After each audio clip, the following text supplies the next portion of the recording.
No, non capivo. Buongiorno a tutti. Sì, ci sono dei passaggi molto positivi di questa proposta che avete fatto e dello sforzo che avete messo in campo per portare a casa 12.000 firme, che sono solo quelle che sono iniziali.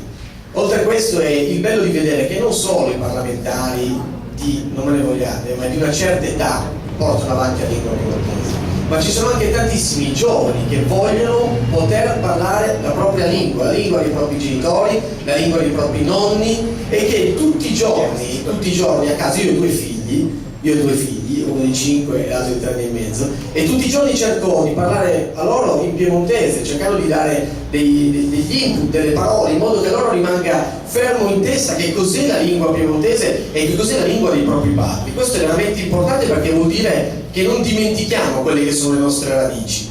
Ecco, il grande lavoro che avete fatto deve essere supportato, come dicevamo prima, dalla politica.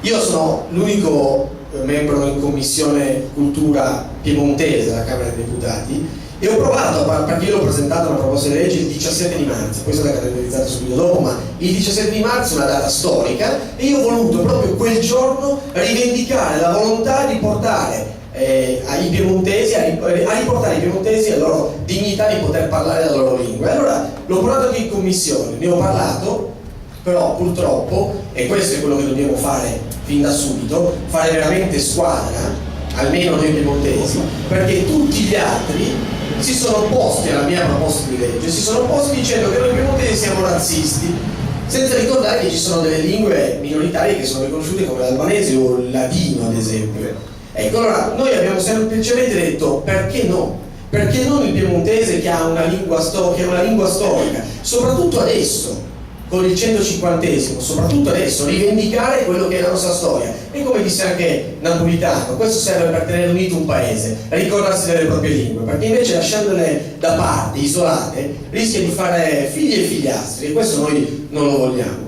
E io sono disposto a collaborare, e dobbiamo collaborare soprattutto però noi piemontesi anche contro coloro che non vogliono dare un riconoscimento a noi piemontesi, e non sono piemontesi, sono di altre regioni e che la vedono male questa proposta di legge. Noi dobbiamo fare squadra assolutamente per far vedere che i piemontesi una volta tanto sono uniti, che non sono solo i bugiaresi, sono quelli che travagliano, quelli che lavorano e quelli che continuano a combattere per portare a casa delle cose importanti per il proprio futuro.